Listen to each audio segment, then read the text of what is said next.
en sintonía con los derechos sexuales y reproductivos de las personas con discapacidad. Al hablar de sexualidad, no estamos refiriéndonos solo al acto coital o con fines reproductivos. Hablar de sexualidad es reconocer en todos los seres humanos una especie de energía, desde el mismo momento del nacimiento hasta el momento en que fallece, la cual abarca ámbitos eróticos, afectivos, espirituales, y desde esta dimensión de lo espiritual hablamos del respeto, las decisiones, el deseo, entre otras. Como seres humanos inmersos en una cultura de imaginarios, limitamos la sexualidad y por ello pensamos que se vive esta experiencia solo bajo ciertos parámetros o condicionamientos, desconociendo que la sexualidad se vive en el vínculo, en un vínculo pleno y placentero. Como lo expresa Erich Fromm, los seres humanos necesitamos amar porque tenemos corazón, pensar porque tenemos cerebro y tocar porque tenemos piel. Es allí donde limitamos y excluimos a las personas con discapacidad. Les permitimos amar, pero solo la vivencia del amor que se da entre la familia. Les permitimos pensar y a otros no tanto, pero no les permitimos tocar.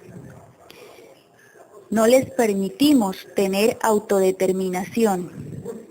Esa autodeterminación o autonomía que les permite expresar lo que están sintiendo, lo que están pensando, es decir, sus ideas y sus creencias, y que los lleve a descifrar qué van a hacer para permitir que esos sentimientos y esos pensamientos los vivencie el cuerpo.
Esta falta de autodeterminación o de autonomía que les negamos a las personas con discapacidad tiene como base unos imaginarios.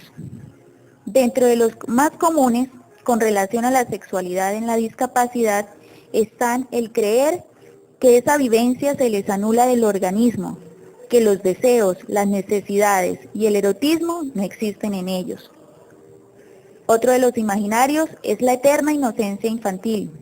No se debe despertar los deseos amorosos y menos los intereses sexuales, ya que ellos siguen siendo niños. Otro imaginario lo encontramos en la reproducción. Cuando escuchamos, traen al mundo personas en condición de discapacidad al igual que ellos. Un imaginario más se da cuando una persona sin discapacidad nunca se enamoraría de una en condición de discapacidad. Y suponiendo que haya enamoramiento, este solo se da entre personas de la misma condición. Innumerables experiencias nos han demostrado todo lo contrario. Un imaginario más se da cuando las personas en condición de discapacidad no pueden hacerse responsables de su hijo o su hija. Realmente, en este aspecto, depende del tipo de discapacidad.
En contraposición a dichos imaginarios, tenemos los derechos sexuales y reproductivos que ejercen actualmente las personas con discapacidad.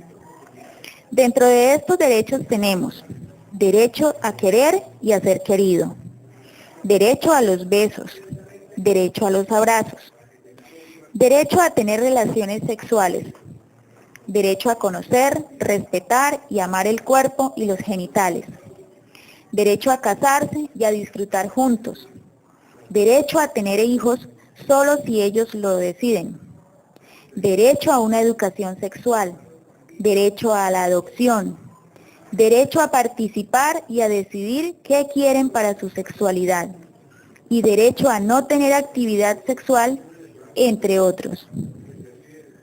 aunque realmente en Colombia se continúan vulnerando estos derechos a las personas con discapacidad.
¿Cuáles de estos derechos son los más vulnerados? Como lo dije anteriormente, en Colombia se continúan vulnerando los derechos a las personas con discapacidad. Entre ellos, los más vulnerados son derecho a participar y a decidir qué quieren para su sexualidad, derecho a no tener actividad sexual, derecho a casarse y a disfrutar juntos, derecho a tener hijos solo si ellos lo deciden.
Como profesionales en formación y como personas que hacemos parte de una sociedad, ¿qué acciones debemos emprender para restituir los derechos que les han sido vulnerados a las personas con discapacidad?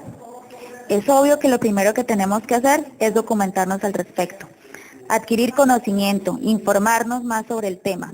Posteriormente, compartir esta información con las demás personas a nuestro alrededor y con los actores directos, es decir, con los entes de salud, con los entes educativos, para que haya una educación sexual más igualitaria, sensibilizar a los padres y exigir el cumplimiento ante las entidades pertinentes de estos derechos.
Velamos por estos derechos y estamos convencidos de ellos debido a que creemos que las personas con discapacidad tienen un desarrollo sexual adecuado. Desde los análisis médicos se ha reconocido que la vivencia de la sexualidad y el afecto no difiere en mucho entre una persona con discapacidad cognitiva a una persona sin discapacidad u otras discapacidades. La dificultad real radica en que pueden o se les permita vivenciarla en sus propias circunstancias. Las personas con discapacidad tienen un desarrollo sexual adecuado partiendo de sus circunstancias. Ellos viven el enamoramiento, tienen fantasías, anhelan encontrar a otra persona con la cual compartir sus gustos, sus experiencias, sus afinidades, poder experimentar esa compañía y solidaridad es entender la sexualidad desde un punto de vista más amplio y plural.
Es por ello que la discapacidad no es un impedimento para abordar la sexualidad, porque al hablar de discapacidad no se puede generalizar.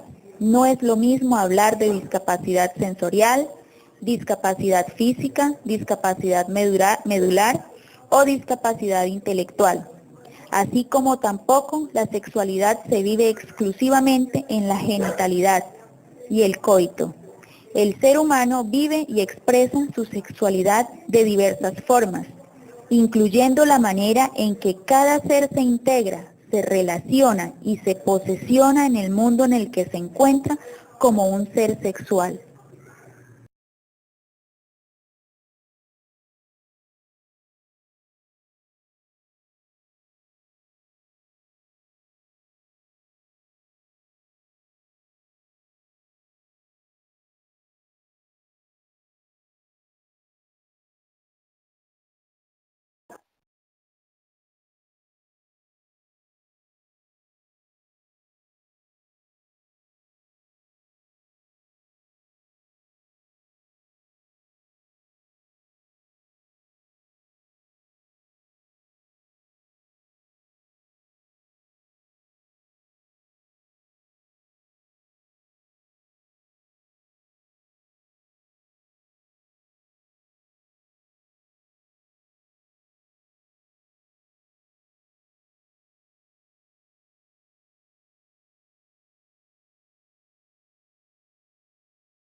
Ahora bien, ¿desde qué momento se puede o se debe brindar una educación sexual a una persona con discapacidad?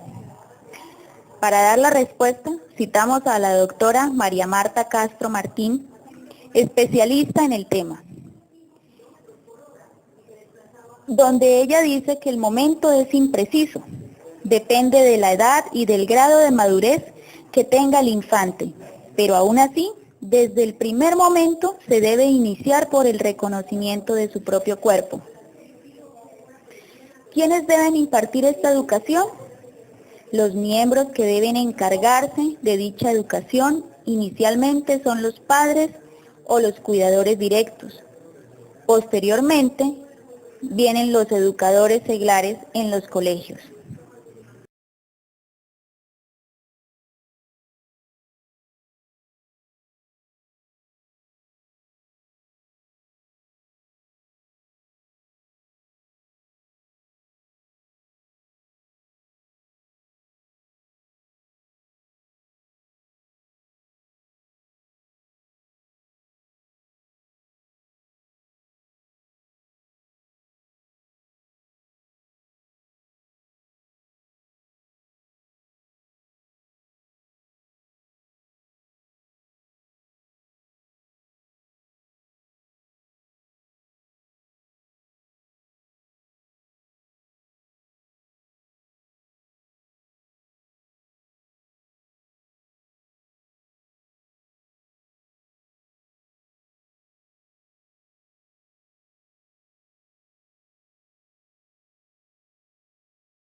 ¿Qué tipo de educación sexual deben impartir estos padres, estos cuidadores o estos profesores? ¿Y con qué recursos cuentan para impartir la misma? El tipo de educación también varía partiendo de la discapacidad. El objetivo fundamental en cualquiera de ellas debe ser el logro de conductas adecuadas. Realmente no existen técnicas precisas y los recursos y condiciones son escasos en nuestro país, lo cual dificulta el ámbito actitudinal y comportamental de las personas encargadas de impartir esta educación, ya que se carece de los instrumentos precisos para ello. Lo primordial es ser sinceros y claros, es decir, ofrecer información objetiva, donde la regla primordial debe ser la libertad de elección y de decisión personal. Entre las herramientas encontramos estimular al hijo o a la hija a hablar y hacer preguntas, mantenerse calmado y sin juzgamientos, ser lo más claro posible buscando la comodidad del niño o de la niña, determinar el nivel de condicionamiento y entendimiento del niño para así saber cómo y con qué vamos a abordar el tema.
Pregunta orientadora.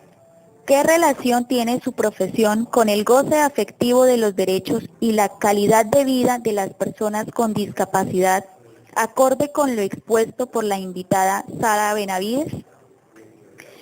La relación que tiene nuestra profesión con el goce afectivo de los derechos de las personas con discapacidad es generar autonomía, ya que no hay inclusión si la persona con discapacidad no se incluye. Dicha persona debe convertirse en su primer y propio inclusor y nuestro trabajo es ayudarle inicialmente a generar estrategias para que lo logre.